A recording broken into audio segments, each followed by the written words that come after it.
Hola, ¿qué tal? Hoy vamos a resolver una de esas dudas que siempre aparecen en la contratación pública, las garantías en los convenios entre entidades del Estado.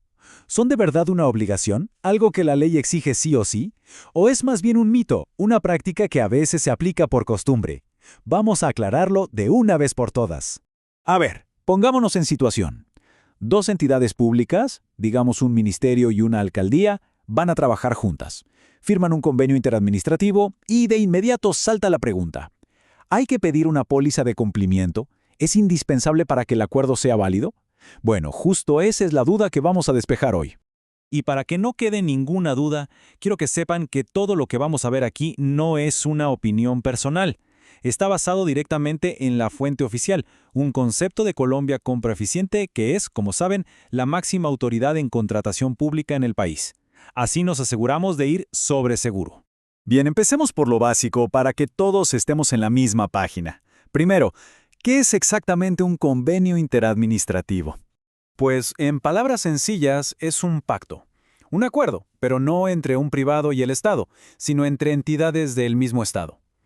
El objetivo es muy claro: colaborar, unir fuerzas, sumar recursos para cumplir mejor y más eficientemente con las tareas que la ley les ha encargado a cada una.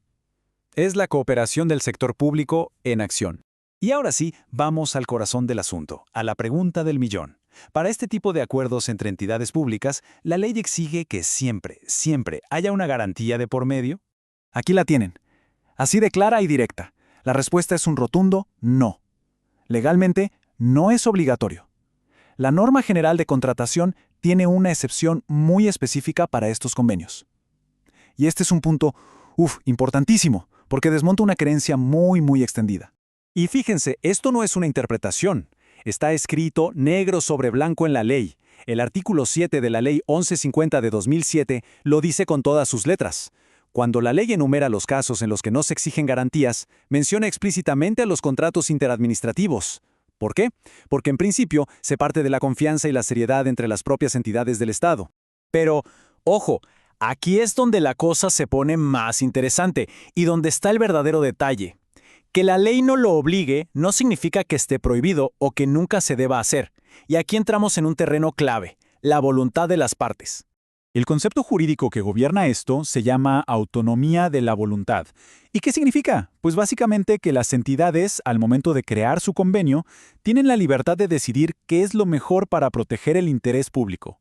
Tienen la potestad de acordar sus propias reglas del juego, siempre dentro del marco de la ley, claro. Esta comparación lo deja clarísimo. A la izquierda, la regla general que ya vimos: por ley no son obligatorias. Pero a la derecha tenemos la excepción, que no viene de la ley, sino de la voluntad de las partes. Ellas pueden decidir exigirla. Ahora, la palabra clave aquí es justifica. No es un capricho. La decisión de pedir una garantía debe salir de un análisis de riesgo serio, documentado, que demuestre por qué para ese caso particular es necesario tener esa protección extra.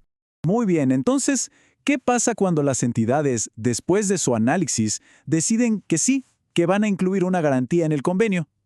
¿Qué reglas se aplican en ese momento? Y aquí quiero que pongan mucha atención. Desde el momento en que la exigencia de esa garantía queda firmada en el convenio, deja de ser una opción y se convierte en una obligación tan fuerte como la ley misma para quienes firmaron. En derecho hay un dicho: el contrato es ley para las partes, pues aquí aplica perfectamente. Lo que se pacta obliga. Entonces, si se pacta, hay unas reglas de oro.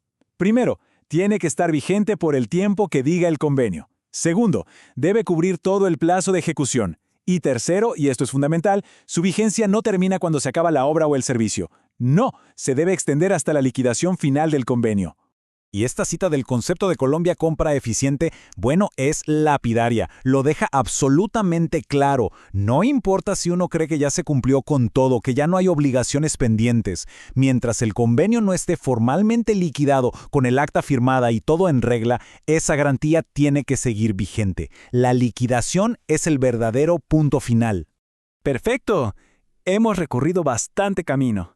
Así que, para que las ideas queden bien fijas, vamos a sintetizar todo en los puntos más importantes que debemos llevarnos. En resumen, 3 ideas clave. La primera, recuerden que la obligatoriedad es un mito. La ley da una excepción clara, Segunda, es una opción. Las entidades pueden decidir si la necesitan o no, pero siempre con base en un análisis de riesgo. Y tercera, y quizá la más importante en la práctica, si se pacta, se convierte en ley. Y sus condiciones, sobre todo la vigencia hasta la liquidación, se tienen que cumplir a rajatabla. Al final del día, más allá de cualquier póliza, la garantía más fuerte que puede existir es un convenio bien redactado, con reglas de juego claras para todos, sin espacios para la duda. Y esto nos deja con una pregunta para reflexionar. ¿Esos convenios que manejamos, que firmamos, que supervisamos, están de verdad blindados por la claridad? Espero de verdad que esta explicación haya sido útil y haya aclarado el panorama. Si aún así queda alguna inquietud o necesitan una aclaración sobre un caso específico, ahí en pantalla tienen los datos. Pueden escribirnos al correo electrónico o por WhatsApp. Muchas gracias por su atención.